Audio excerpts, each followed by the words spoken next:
কি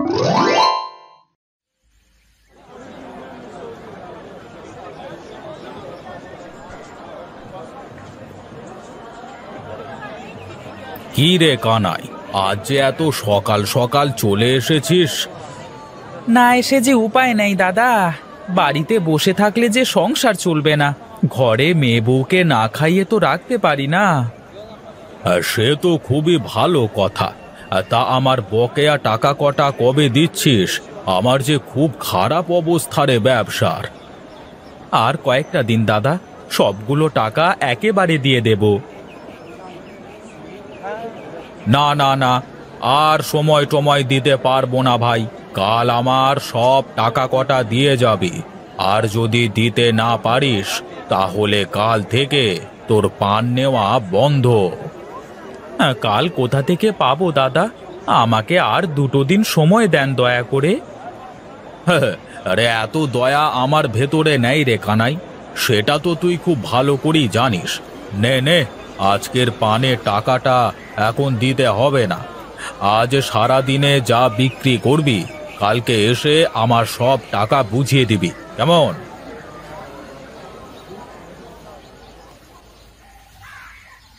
নে নে, খেয়ে নে।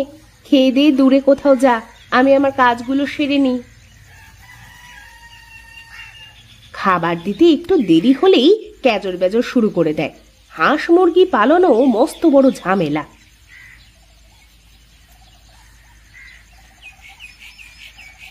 কিরে মা, কি করিস বসে? মা দেখো, আমি কি সুন্দর পানের ছবি এঁকেছি। কই দেখি দেখি। আরে বাহ, এ তো দেখতে একদম সত্যিকারের পানের মতো দেখা যাচ্ছে। কেমন হয়েছে মা পানের ছবিটা? অনেক সুন্দর হয়েছে রে মা। এভাবে রেখে দে, তোর বাবা আসলে দেখাবি। এখন আমার সাথে একটু বাইরে চল তো মা, তোর বাবার আসার সময় হয়ে যাচ্ছে। থালা বাসনগুলো একটু মেজে দিতে দেখি, আর আমি রান্না বান্না শুরু করি। ঠিক আছে মা, তুমি যাও, আমি এটা রেখেই আসতেছি।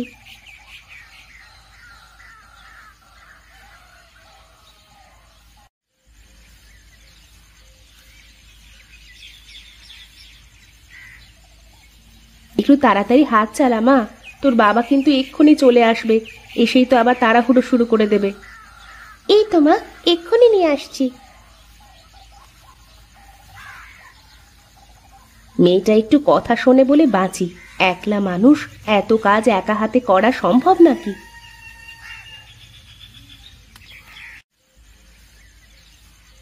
কই গো গিন্নি, তোমার কি রান্না বান্না হলো? এই যে, মুখের কথা মুখেই থাকলো, আর তুমি চলে এলে। মহাজন একটু কথা শোনালো, তা না হলে তো আরো আগেই চলে আসতাম। সেই সকাল থেকে কাজ করেই যাচ্ছি, বসে তো নেই, তাও যেন সবুর পাচ্ছি না মনে হচ্ছে। তুমি গোসল করে আসো, আমি খাবার রেডি করছি। আমার ছুটকি মা কোথায়? ওকে বলো পানগুলো একটু সুন্দর করে পানি দিয়ে ধুয়ে সাজিয়ে দিতে। ও তো কাজ করতেছে, আমিই করে দিচ্ছি। তুমি যাও, গোসল সেরে আসো।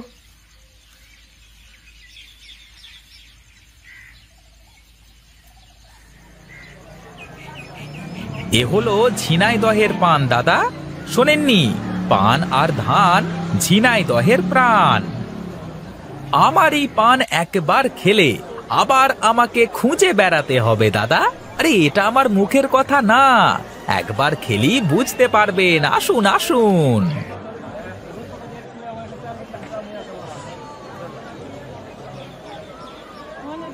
না, এখানে আর দাঁড়িয়ে থাকা যাবে না। রাস্তায় আজ মনে হয় গাড়ি ঘোড়া কম। যাই, একটু ওদিকটায় গিয়ে দেখি। এই পান খান, পান, মিষ্টি মিষ্টি পান। একবার খেলে বারবার খেতে মন চাইবে। এই সেই ঝিনাইদহের পান, খেয়ে যান খেয়ে যান। তুই তাহলে ঘরে বসে পড়তে থাক মা, আমি একটু বাইরের কাজ করি। ঠিক আছে মা, তুমি যাও, আমি একটু একটু ছবি আঁকবো। পড়াশুনো বাদ দিয়ে সবসময় এভাবে ছবি আঁকলেই কি হবে শুনি? সারাদিন কোথায় ছবি আঁকি, এখনই তো একটু আঁকছি। আর আমার তো এমনিতেই সব পড়া শেষ।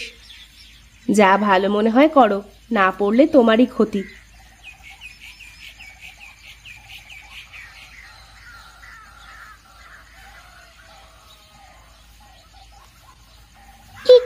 এই তো দেখছি সত্যি সত্যি পান হয়ে গেছে।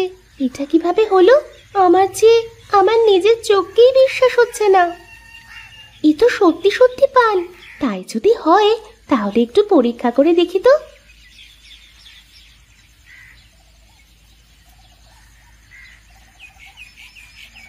আমার তো বিশ্বাসই হচ্ছে না। আবার দেখি তো। এই তো অনেক পান হয়ে গেছে। এবার এই গাছগুলো নিয়ে গিয়ে লাগিয়ে দিই।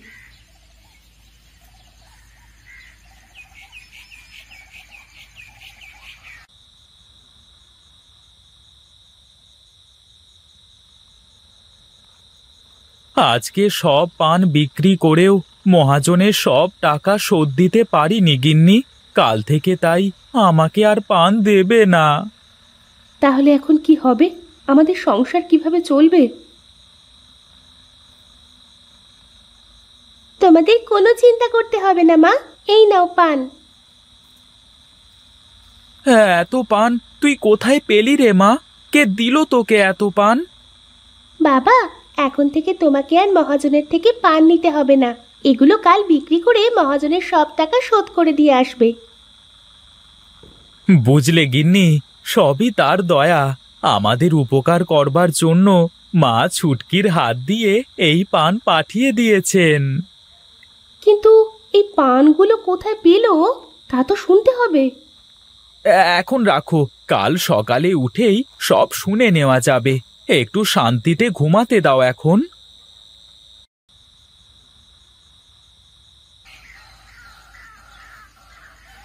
বাবা বাবা বাহ, এ তো একটা আস্ত বরজ মনে হচ্ছে। হ্যাঁ বাবা, আর দেখো পানগুলো কি সুন্দর হয়েছে। কিন্তু তুই এসব কি করে পেলি রে মা?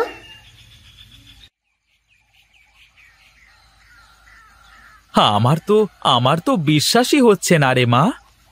আমিও তো আমার চোখকেই বিশ্বাস করতে পারিনি বাবা। তারপর আস্তে আস্তে সবকিছু বুঝতে পেরেছি।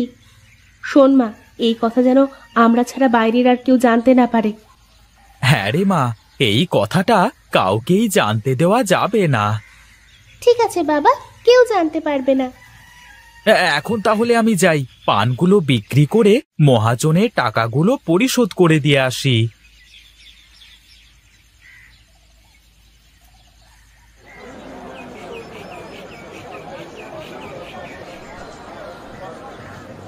কি রে কানাই, ভালোই তো উন্নতি হয়েছে তোর।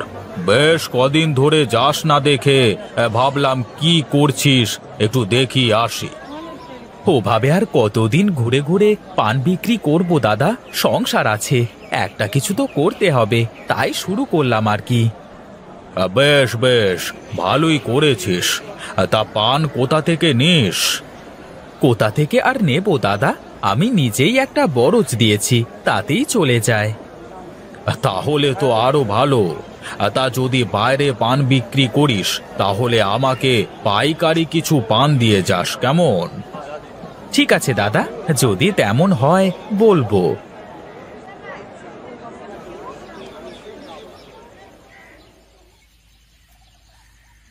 আচ্ছা বাবা, আমরা তো এখন অনেক বড় লোক হয়ে গেছি, তাহলে তুমি কেন এমন নোংরা কাপড় পরে বাইরে যাচ্ছ? শোন রে মা, আমার কাজ হলো ছোট কাজ। ভালো কাপড় পরে গেলে কাপড় নোংরা হয়ে যাবে, আর অনেক কষ্ট করে আজ এত টাকা পয়সা হয়েছে, তাই বেশি বাজে খরচ করতে মন চায় না। দেখেছো মা, আগে যখন আমরা গরিব ছিলাম তখন বাবা কত আফসোস করতো, আর এখন কেমন টাকা হওয়ার পরে কৃপণ হয়ে গেছে। হ্যাঁ গো, ছুটকি তো ভালো কথাই বলছে। তুমি একটু ভালোভাবে চলাফেরা করো, মানে ভালো কাপড় চোপড় পরবে আর গরিব দুঃখী মানুষের সাহায্য সহযোগিতা করবে। ঠিক আছে গিন্নি, তাই হবে। এখন তাহলে আমি যাই, আমার জন্য আবার অনেক লোকজন লাইন দিয়ে দাঁড়িয়ে থাকবে পান নেওয়ার জন্য।